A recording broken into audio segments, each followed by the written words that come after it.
Hello everyone, welcome back to Vedix coding school.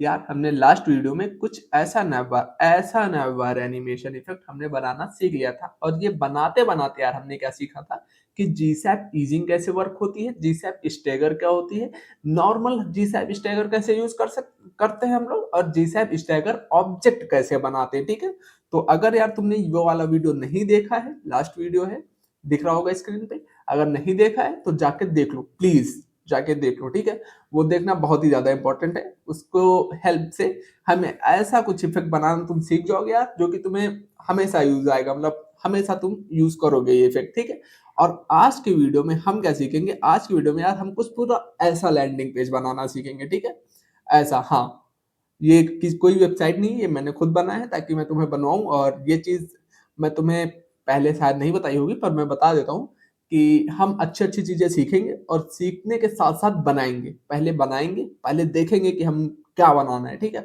और उसके बाद फिर सीखेंगे। तो इससे क्या होगा, इससे हमें चीजें समझ में भी आ जाएंगी और हम प्रोजेक्ट भी बनाएंगे तो हमें थोड़ा अपना प्रैक्टिकल यूज समझ में आ जाएगा कि अच्छा हाँ, इस ये एलिमेंट के लिए हम वो प्रॉपर्टी यूज कर सकते हैं। अगर मैं तुमको ऐसे नॉर्मल पढ़ा दूंगा तो शायद तुम्हारी दिमाग में ट्रिगर ना करे कि ये एलिमेंट में हमें या फिर ये प्रॉपर्टी या फिर हमें ये एनिमेशन बनाना है, तो हम कौन सी प्रॉपर्टी यूज करें। तो आज के वीडियो में हम कुछ ऐसा इफेक्ट बनाने वाले हैं यूजिंग HTML, CSS और GSAP। प्लेन, बस प्लेन और मसाला डोसा वाला नहीं, ठीक है, प्लेन होता ना, प्लेन भी है, ऐसा ऐसा कुछ नहीं। मतलब कि हम इसमें जावास्क्रिप्ट का भी कुछ यूज नहीं करेंगे, बस केवल GSAP यूज करेंगे। ठीक है, तो यार इसके प्री रिक्विजिट बस इतना ही है कि तुम्हें HTML CSS समझ में आती हो, क्योंकि बनवाऊंगा तो मैं पूरा ही। ठीक है, और GSAP के पिछले मेरे 4-5 वीडियोस में से तुमने लगभग 2 या 3 वीडियोस देख रखे हो। प्लीज इतना देख लो, वरना ये नहीं बना पाओगे। ठीक है, और ये बनाते बनाते हम जो चीज सीखने वाले हैं GSAP में, क्योंकि यार बनाएंगे ना तो नया कॉन्सेप्ट भी तो सीखना चाहिए। कि एक ही चीज सीख ली उसी पे बनाते रहेंगे तो वो कोई फायदे वाला नहीं है।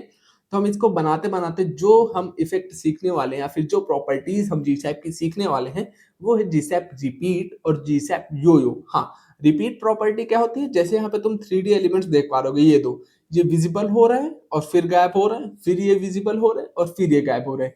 यही सब हम बनाना सीखने वाले हैं रिपीट की हेल्प से। क्या होता है, ये इनफाइनाइट टाइम तक चलता रहता है, यही होता है रिपीट प्रॉपर्टी। ठीक है, और जो प्रॉपर्टी क्या होता है कि जितनी स्मूथली ये ऊपर आया है और उतनी ही स्मूथली नीचे भी जाए। ये सेम चीज अभी जब हम इम्प्लीमेंट करेंगे तो तुम बहुत अच्छे से सीख जाओगे। ठीक है, तो देखते हैं डिफरेंस क्या है हमारी दोनों वेबसाइट्स में।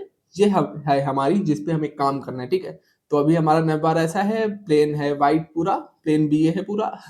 ठीक है, और यहाँ पे ऐसा है। तो सबसे पहले तो हम इसका बैकग्राउंड चेंज करेंगे। अब यार देखो, मैंने यहाँ पर VS कोड पे लिखा है, तो मैंने जो बैकग्राउंड की इमेज थी उसका SRC निकाल के अपने लिए रखा है।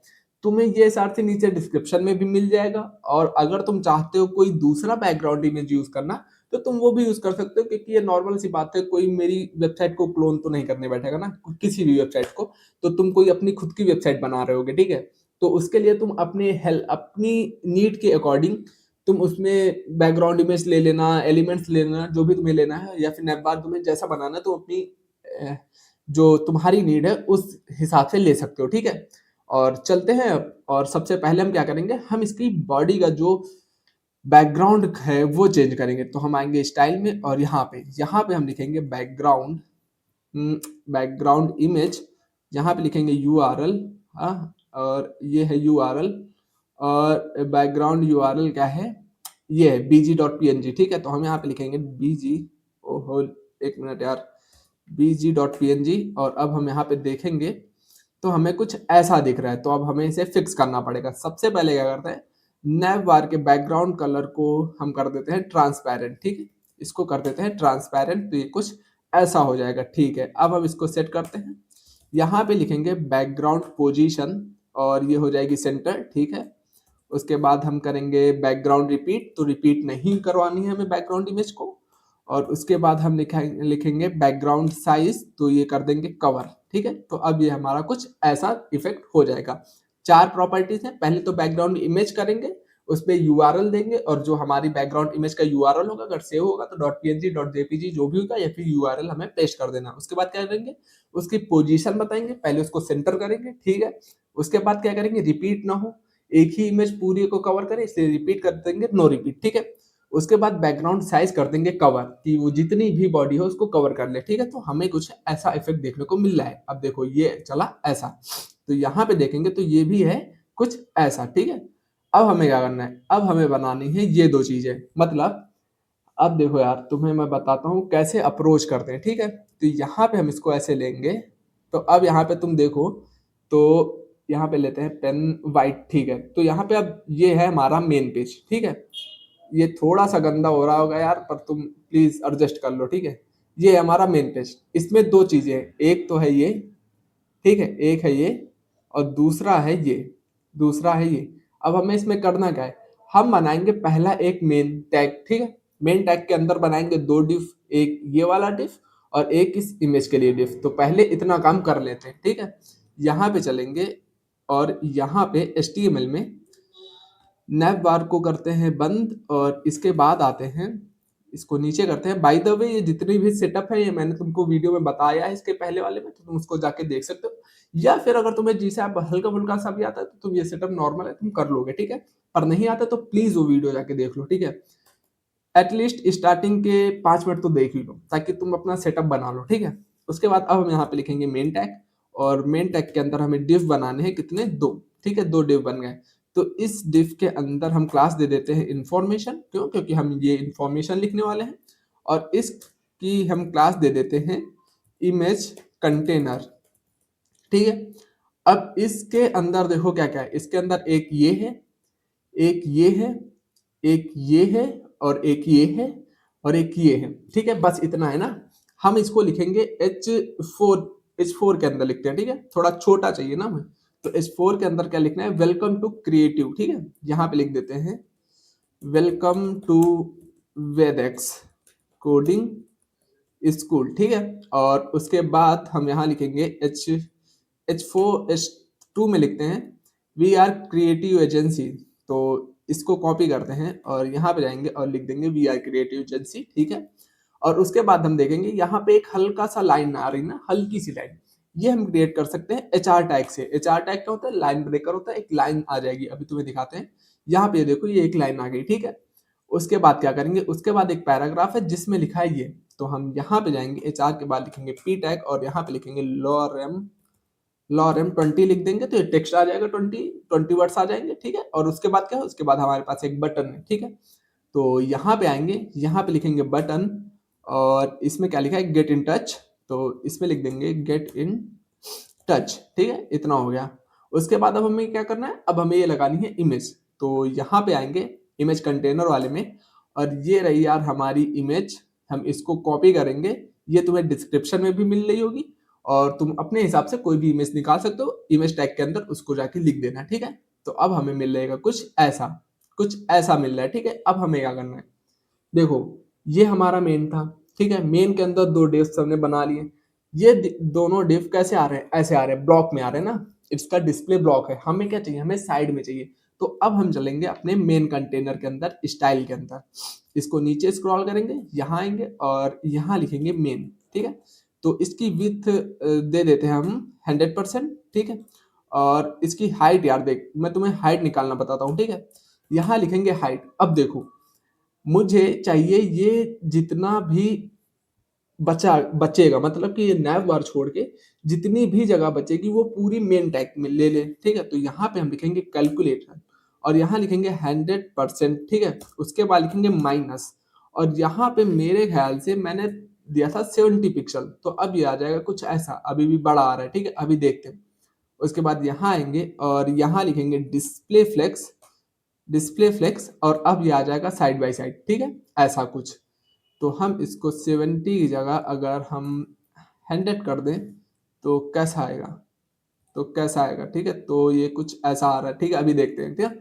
इतना हो गया, डिस्प्ले कर दिया हमने फ्लेक्स, और उसके बाद हमें कर देना है जस्टिफाई कंटेंट, कर देना है स्पेस अराउंड, और अब ये कुछ ऐसा आएगा, ठीक है। और उसके बाद अलाइन आइटम्स कर देना है हमें सेंटर, और ये कुछ ऐसा हमें मिल जाएगा, ठीक है। तुम देखोगे तो लगभग लगभग ऐसा मिल रहा है, ठीक है। थोड़ा सा ऐसा समझ में आ रहा है हमें। अब हमें क्या करना है, अब हमें दे देना है गैप दे देते हैं अगर 20 पिक्सल का, तो क्या होगा, तो इसमें ऐसा आएगा, तो हम इसको गैप ना देके हम इसको दे देते हैं पैडिंग, पैडिंग दे देते हैं 20 पिक्सल, ऐसी आ गई, ठीक है। ओके 20 पिक्सल एंड ऊपर से भी 20 पिक्सल। अब ये कुछ ऐसा आना चाहिए था, 40 पिक्सल दे देते हैं, तो यहाँ से दे देते हैं 40 पिक्सल, तो कुछ ऐसा आया, ठीक है।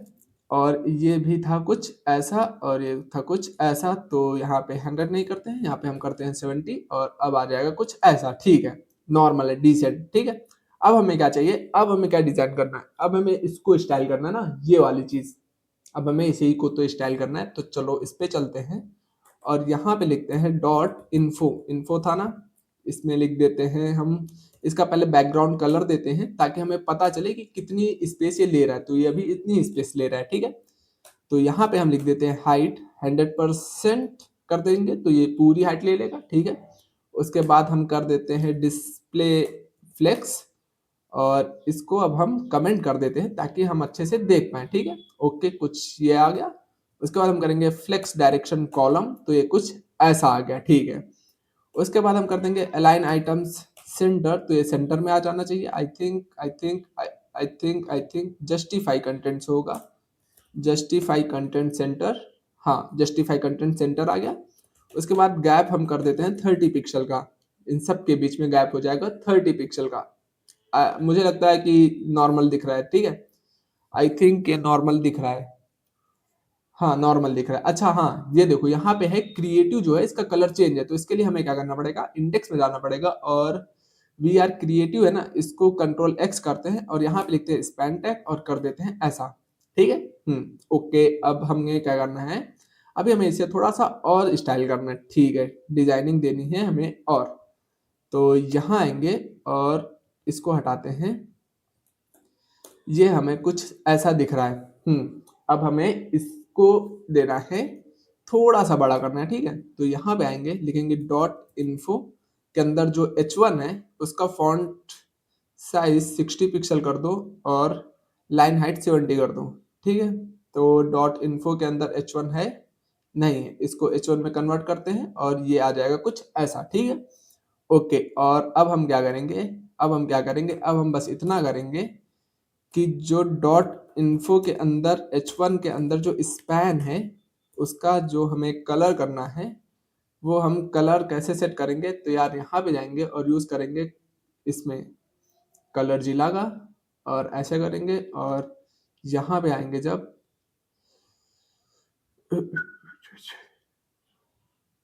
और यार आ तो जाना चाहिए था, आ नहीं रहा यार, आ नहीं रहा, एक सेकंड। कलर पिकअप पैलेट आ रहा है यार, क्या है ये कलर हमें यूज करना है, तो हम ये कलर कैसे यूज करें यार, कैसे यूज करें, हैश, ये कुछ सजेशन दे रहा था, शायद यही है क्या, हाँ यही है, ठीक है, अच्छा कलर है, ठीक है। ये हमने यूज कर लिया। ओके अब हमें क्या करना है, अब हमें आना है डॉट इन्फो के अंदर जो हमारा h4 टैग था, ठीक है, उसका फॉन्ट साइज हमें कर देना है कुछ 15 पिक्सल और लेटर स्पेस दे देंगे 2 पिक्सल का ताकि थोड़ा सा डिस्टेंस आ जाए, ठीक है। 15 पिक्सल नहीं करते हैं इसको, थोड़ा सा 20 पिक्सल कर देते हैं लगभग, हाँ अच्छा दिखेगा। और इसका कलर भी हम दे देंगे ऐसा, तो अभी हमें मिलेगा कुछ इस तरीके से, ठीक है। Okay decent. अब हमें क्या करना है, अब हमें ये जो लाइन है इसको थोड़ा सा छोटा करना है और इसका कलर हमें करना है चेंज, ठीक है। तो अब हम जाएंगे HR टैग के पास, इसकी विथ हम कर देंगे कुछ 50 पिक्सल, तो ये कितना आ जाएगा, इतना आ जाएगा, ठीक है। और उसके बाद हम इसमें बॉर्डर दे देंगे 2 पिक्सल सॉलिड और ये, ठीक है डन।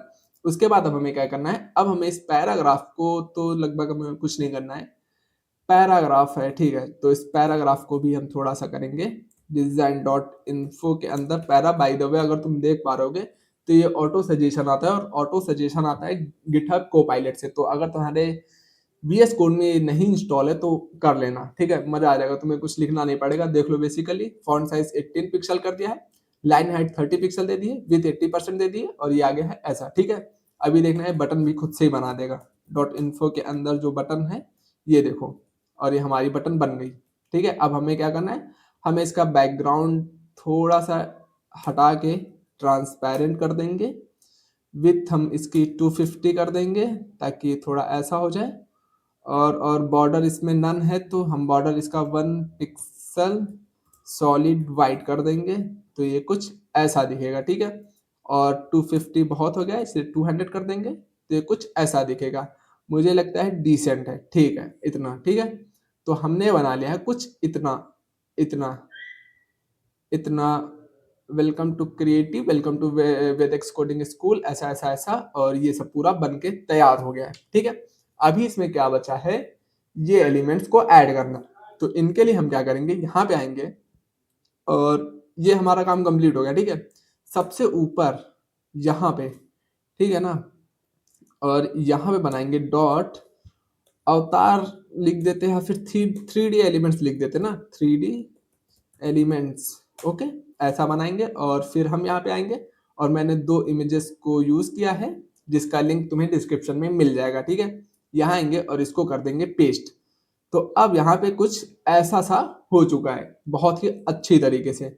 अब हम आएंगे यहाँ पे और हम जाएंगे सबसे नीचे, यहाँ पे लिखेंगे 3D एलिमेंट्स, ठीक है, ताकि हमें पता चल जाए कि 3D एलिमेंट्स की स्टाइलिंग हमने कहाँ दी है। अगर हमें बाद में चेंज करनी होगी तो हम चेंज कर लेंगे, ठीक है। यहाँ पे जाएंगे और लिखेंगे डॉट 3D एलिमेंट्स, लेकिन यार ये तो ये देगा, तो हम इसको 3D एलिमेंट्स से बस केवल एलिमेंट्स कर देते हैं, ठीक है, ताकि एरर ना दे एलिमेंट्स। और इसकी क्या कर देते हैं, विथ हम कर देते हैं कुछ 100 पिक्सल, और उसके बाद इसकी पोजीशन कर देते हैं हम एब्सोल्यूट, और देखते हैं ये कुछ ऐसा ऐसा दिख रहा है, ठीक है। तो हम यहाँ पे आएंगे और यहाँ लिखेंगे डॉट एलिमेंट्स के अंदर, यार हमें देना पड़ेगा इमेज देते हैं, ठीक है। डॉट एलिमेंट्स के अंदर इमेज, ठीक है, अब सही रहेगा ना। इसको इतना दे दिया है डॉट एलिमेंट्स के अंदर। अब हम देखते हैं, तो हमने यहाँ पे क्लास दे दी है AV1 और दूसरे वाले को दे दी है AV2, ठीक है, बहुत अच्छे से ध्यान रखना है, AV1 और AV2। अब हम इसको हटाएंगे यहाँ से और लिखेंगे AV1, और इसके बाद इसको हम देंगे टॉप से 400 पिक्सल, 400 पिक्सल, ताकि ये नीचे आ जाए, इतना हमें चाहिए यहाँ पे, ठीक है। तो हम इसको दे देंगे लेफ्ट से 4VW, और अब ये देखते हैं कहाँ जाएगा, ये आ जाएगा, यहीं पर ही रहेगा। तो 5% करते हैं तो कितना होगा, तो भी इतना ही रहेगा। तो हम इसको 20% कर देते हैं तो ये इतना आ जाएगा, और हमें इसको कर देते हैं थोड़ा सा और ज़्यादा 30%, तो हाँ इतना आ गया। हमें इसको भी यहाँ से हटा के यहाँ कहीं पे भी प्लेस करना हो हम कर सकते हैं। तो यहाँ पे जाएंगे डॉट AV2 में और इसको टॉप से करेंगे हम बस केवल 200 पिक्सल। तो इसको देखते हैं कहाँ जाएगा, ये यहाँ आ जाएगा। हमें 200 नहीं चाहिए, हमें 100 ही चाहिए, यहीं पे कहीं पे प्लेस करना है, ठीक है। और लेफ्ट से हम इसको कर देंगे 25% तो ये इतना आ जाएगा, ठीक है। अब हमें थोड़ा सा ब्लर इफेक्ट चाहिए, इसलिए हम यूज करेंगे फिल्टर का। फिल्टर ब्लर कर देंगे हम इसको 2 पिक्सल कर देते हैं, ठीक है। तो ये ऐसा हो गया, ठीक है। अब हमने क्या बना लिया, हमने नॉर्मल सा जैसा हमें दिखना चाहिए, ठीक है ना, मतलब वेबसाइट हमें जैसी दिखनी चाहिए वो हमने बना ली। अब हमें लगाना है इस पे जी शैप, ठीक है। तो अगर तुम देख पा रहे होगे तो नए बार पे तो जी शैप मैंने लगाना तुमको सिखा दिया है। अब हमें लगाना है इस पे जी शैप। तो चलेंगे हम स्क्रिप्ट पे और यहाँ पे आके हम लिखेंगे जी शैप डॉट फ्रॉम, और इसके अंदर हम लिखेंगे डॉट। अब हमें क्या चाहिए, पहले तो ये चीज है ना, हम देखते हैं कैसे लगा। तो ये चीज इधर से आ रही है और ये भी इधर से आ रही, ये भी इधर से आ रही और ये नीचे से आ रही। तो पहले जितने इधर जा रहे हैं ना हमें उन पे लगाना है, ठीक है। तो हम यहाँ पे जाएंगे और इस मेन को ओपन करेंगे ना, इस पे क्लिक करेंगे, इस पे क्लिक करेंगे, इस पे क्लिक करेंगे, और इसकी क्लास दे देंगे लेट्स से लेफ्ट एनिम, ठीक है। लेफ्ट एनिमेशन का एनिम दे दिया, तो ये सारे लेफ्ट वाले हम सेलेक्ट कर होंगे और इसको कर देंगे ऐसे Ctrl Z, ये क्या है भाई, लेफ्ट एनिम Ctrl V।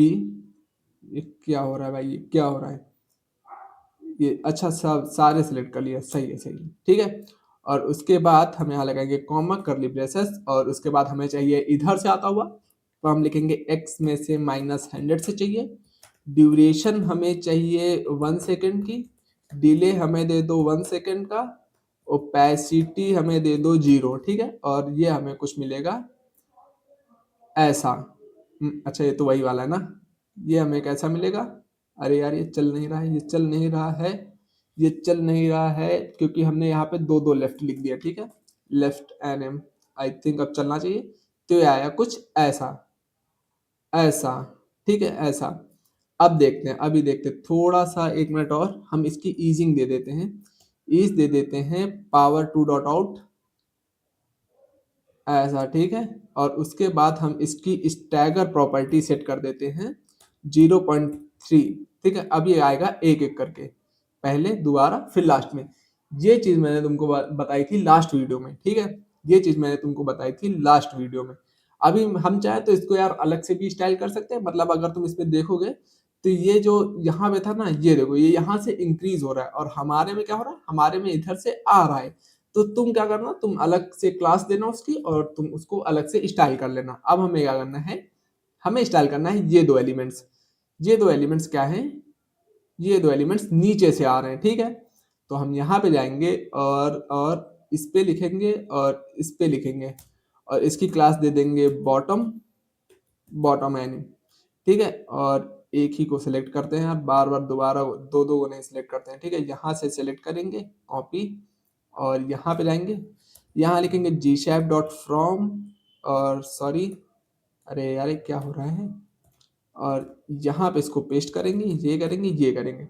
हमें चाहिए एक्स नहीं वाई में से 100 से ओपेसिटी यार इसकी 0 ही दे दो, स्टेगर 0.3 कर दो, ठीक है। ड्यूरेशन, उसके बाद देखो हम यहाँ देंगे ड्यूरेशन, और ड्यूरेशन दे दो 1 सेकंड की। और अब देखते हैं कैसा वर्क कर रहा है। अब देखते हैं कुछ, ये हमारा ऐसा वर्क कर रहा है। तो अब तुम देखोगे यार ये पहले आ रहा है, ये पहले आ जा रहा है, ये बाद में आ रहा है। लेकिन यहाँ पे जब देखोगे तो ये पहले आ रहे हैं, ये बाद में आ रहा है। तो ऐसा क्यों? यार यहाँ पे हम दे देंगे डिले, ठीक है। डिले कितना देंगे? डिले हम दे देंगे 2 सेकंड का। पता है क्यों? क्योंकि 1 सेकंड लग रहा है ये वाला एनिमेशन चलने में, और 1 सेकंड लग रहा है ये वाला एनिमेशन चलने में, और इसमें 1 सेकंड का डिले भी है, और ये 1 सेकंड बाद चल रहा है। तो मतलब इसको कंप्लीट होने में पूरा 2 सेकंड लगेंगे। तो ये 2 सेकंड के बाद स्टार्ट हो हम चाहते हैं, ठीक है। ये हुआ, ये हुआ, अब ये जब कंप्लीट हो गया तब ये आया, ठीक है। अब हमें क्या करना है, अब हमें इस इमेज को लाना है। तो ये इमेज कहाँ से आ रही है? ये इमेज आ रही है राइट साइड, अच्छा बॉटम से ही आ रही है। मैंने गलती कर दी यार, गलती कर दी। हमें इसको दे देना चाहिए क्लास, इसकी क्लास इसकी दे देनी चाहिए कुछ ऐसी, ठीक है। क्लास हमें दे देनी चाहिए कुछ ऐसी। तो ऐसा ऐसा ऐसा ऐसा इफेक्ट बन गया, बन गया, ये देखो बन गया। अभी कहाँ बना? अभी तो हमारे ये एलिमेंट्स क्या है, ये एलिमेंट्स स्टेबल हैं, हमें इसको भी एनिमेट करना है। तो हम क्या करेंगे, हम यहाँ आएंगे, हम देखेंगे AV1 है, AV2 है, ये है एलिमेंट्स, ठीक है। AV1 AV2, okay. यहाँ पे जाएंगे, यहाँ पे जाएंगे, स्पेस देंगे और दे देते हैं एलिमेंट एनिम, ठीक है। ऐसे यार तुम मल्टीपल स्पेसेस देके, मतलब तुम मल्टीपल क्लासेस लिख सकते हो स्पेस दे देके, ठीक है। यहाँ पे जाएंगे और यहाँ पे आके अब अच्छे से सीखना, क्योंकि ये नई प्रॉपर्टी बताने जा रहा हूँ, रिपीट और जो वाली, ठीक है। तो हम यहाँ पे देखो, इसमें पहले से ही आ गया, ठीक है। इतना करेंगे, इतना करेंगे, और यहाँ पे आके इतना करेंगे, बस इतना देखो, ठीक है। और उसके बाद ये ऐसा बंद। तो हमने क्या क्या है, y में से -20 दे दिया और x में से 50 दे दिया। तो ये कुछ अलग ही चला रहा है, ठीक है। ऐसा चला रहा है, हमें ऐसा नहीं चाहिए। हमें चाहिए कुछ, हमें चाहिए कुछ ऐसा। और उसके बाद हमें ड्यूरेशन चाहिए ये सब पूरा होने में 1 सेकंड की, ठीक है। ये सब पूरा होने में 1 सेकंड की। और हमें क्या, ऐसा ना। और इसकी ओपेसिटी हमें चाहिए 0, ओपेसिटी इनिशियली 0 रहे, कुछ ऐसा, ठीक है। अब देखो यार, हम चाहते हैं कि ये बार बार, ये इफेक्ट बार बार हो, मतलब ये बार बार ऊपर से नीचे आते जाते रहे, ठीक है। तो यहाँ पे हम लिख देंगे रिपीट, आई थिंक स्पेलिंग सही है, रिपीट, और हम लिख देंगे 2, ठीक है। रिपीट करेंगे 2। तो अब देखो 1 2, ये 2 बार चला, ठीक है। पहली बार तो जब एनिमेशन चला, उसके बाद फिर इसने खुद को 2 बार रिपीट किया। पर हम चाहते हैं ये इनफाइनाइट चलता रहे, उसके लिए हम लिख देंगे यहाँ पे -1। तो अब ये देखो, अब ये चला, ये चला, चल रहा है, पर उतना अच्छा नहीं लग रहा ना, मतलब रैंडम नहीं लग रहा है। ऊपर गया, फिर इनविजुअल हुआ, ये आया। तो हमें इसको फिक्स करने के लिए हम यहाँ लिखेंगे यो यो और इसको कर देंगे ट्रू। और अब देखो, ये देखो, ये बहुत ही आराम से चल रहा है। अब हमें क्या करना है, हम इसकी ईजिंग और दे देते हैं ताकि ये हमारा ईजिंग के हिसाब से चलता रहे, तो ये और अच्छा लगेगा तुम्हें, ठीक है। और यहाँ पे लिखेंगे ईज और इसके अंदर लिखेंगे साइन डॉट इन आउट, ठीक है, साइन डॉट इन आउट। और अब ये हमारा बन चुका है पूरा इफेक्ट ऐसा, ठीक है, पूरा इफेक्ट ऐसा। बेसिकली अगर तुम ये स्टेगर प्रॉपर्टी हटा दो तो दोनों ये परमानेंटली एक साथ चलते रहेंगे, ठीक है, ऐसे। ये देखो, ये है पूरा तुम्हारा पूरा effect. That's it, that's it guys, that's it, that's it. तुमने आज जो नई प्रॉपर्टी पढ़ी है वो है रिपीट और यो यो। रिपीट क्या करता है, रिपीट हमारे एलिमेंट को बार बार वही काम कराने में, बार बार वही एनिमेशन होता रहे, उसके लिए यूज होता है। हम रिपीट की वैल्यू -1 इसलिए देते हैं ताकि वो इनफाइनाइट टाइम तक होता रहे। अगर हम चाहते हैं कि एक बार हो तो हम रिपीट की वैल्यू 1 दे देंगे, तो पहले एनिमेशन चलेगा, उसके बाद एक बार खुद को फिर से रिपीट करेगा। अगर हम चाहते हैं 10 बार हो तो हम रिपीट 10 दे देंगे, तो वो पहले एक बार खुद चलेगा, उसके बाद 10 बार खुद को रिपीट करेगा, मतलब टोटली वो 11 बार चलेगा, ठीक है। जो यो ट्रू का मतलब ये होता है कि जो हमारा एनिमेशन स्मूथली ऊपर गया वही स्मूथली नीचे भी आए, बस इतना, ठीक है। ये रहा पूरा कोड हमारा जी शैप का, ये रहा HTML का पूरा कोड। आई होप यार कि तुमको समझ में आया होगा। बाकी ये जो एलिमेंट्स थे, ये एलिमेंट के और इसका लिंक तुम्हें डिस्क्रिप्शन में मिल जाएगा, ठीक है। अब यार अगर तुमको वीडियो पसंद आई हो तो प्लीज लाइक कर देना, ठीक है, सब्सक्राइब तो कर ही लेना अगर नहीं किया हो तो, और कमेंट करके ओपिनियन तो शेयर कर ही देना यार, मतलब पसंद आया हो तब भी कर देना, ना आया हो तब भी कर देना, समझ में आया हो, कुछ भी, कोई भी ओपिनियन हो, अगर तुम शेयर करोगे तो मुझे भी अच्छा लगेगा। मैं उसको अगली वीडियो में इम्प्रूव करूंगा, जिससे मुझे ऐसा लगता है कि मैं शायद तुमको और अच्छे से चीजें बता पाऊँ कि कैसे क्या वर्क होता है, कैसे क्या काम होता है, ठीक है। तो यार ये कर देना, और प्लीज यार वो नेवर वाला वीडियो देख लेना, वरना ये बना नहीं पाओगे, ठीक है ना। और अगले वीडियो में हम क्या कवर करने वाले हैं देखते हैं। अगले वीडियो में हम कोई एक और अच्छी प्रॉपर्टी कवर करेंगे। जैसे आज तो हमने कवर कर लिया है रिपीट एंड जो डिफॉल्ट और ओवरराइड, बेसिकली यही होता है कि जैसे देखो, मैंने यहाँ पे एक नॉर्मल प्रॉपर्टी लिखी डॉट लेफ्ट एनिम, ठीक है। तो मैंने क्या किया, ये जितने लेफ्ट से आ रहे थे ये सारे, इसको एक साथ एनिमेट करा दिया। पर अगर मैं चाहूं कि इसको अलग से ओवर जो, हाँ, तो जो मैंने एक साथ कराया ना, इसको बोलते हैं डिफॉल्ट, कि मैंने सबकी डिफॉल्ट सेट कर दी। अब मैं चाहता हूं कि ये जो मैंने सेलेक्ट करके रखा है इसको मैं अलग से थोड़ा सा स्टाइलिंग दूं, तो वो हो जाता है ओवरराइड करना। मैंने इसकी अलग से क्लास दे दी और नीचे जाके अलग प्रॉपर्टी लिख दी, तो ये अपनी जिसको मैंने पर्सनलाइज प्रॉपर्टी दी है वो पर्सनल वाली प्रॉपर्टीज पे ये वर्क करेगा, ये वाली डिफॉल्ट वाली प्रॉपर्टीज पे वर्क नहीं करेगा, ठीक है। यही होता है डिफॉल्ट और ओवरराइड। परफॉर्मेंस टिप्स में क्या ही दूं यार, जितना अच्छा क्लीन कोड लिखोगे उतने अच्छे से चलेगा, ठीक है। जितने अच्छे से मेरा वीडियो देखोगे और सब्सक्राइब करोगे उतना अच्छा तुम्हारा जीसैप चलेगा। जीसैप वालों से हमने कोलैबोरेट किया है अभी जल्दी में, तो उन्होंने बोला था कि अगर तुम्हारा वीडियो अच्छे से कोई नहीं देखेगा तो मतलब अच्छे उसका चलेगा नहीं कोड। तो परफॉर्मेंस टिप्स यही है कि मेरा वीडियो अच्छे से देखो, अच्छे से इम्प्लीमेंट करो, अच्छे से प्रोजेक्ट्स बनाओ, नहीं आता है तो डाउट्स पूछो, ठीक है। और उसके बाद अब हम क्या करेंगे, टाइमलाइन। टाइमलाइन क्या होता है, मैं तुम्हें थोड़ा सा ओवरव्यू दे देता हूँ। ये जब हम दे रहे हैं ये, तो ये एक के बाद एक आ रहा है ना, और ये एक के बाद एक आने के लिए मैंने तुम्हें क्या है, हर कोड में तुम्हें डिले दिलाया ना, डिले दे दो, यहाँ पे डिले दे दो, ठीक है, डिले। तो ये डिले को भी हटा देगा, मतलब हमें डिले देना ही नहीं पड़ेगा, बस केवल देंगे हम टाइमलाइन, बताएंगे कि ये टाइमलाइन के हिसाब से चलना है और वो काम कर जाएगा। इसके लिए यार तुम्हें मेरा नेक्स्ट वीडियो देखना पड़ेगा, ठीक है, जो आने वाला है, तो सब्सक्राइब करके जरूर रख लेना। मिलते हैं अगले वीडियो में, टिल देन हैप्पी कोडिंग।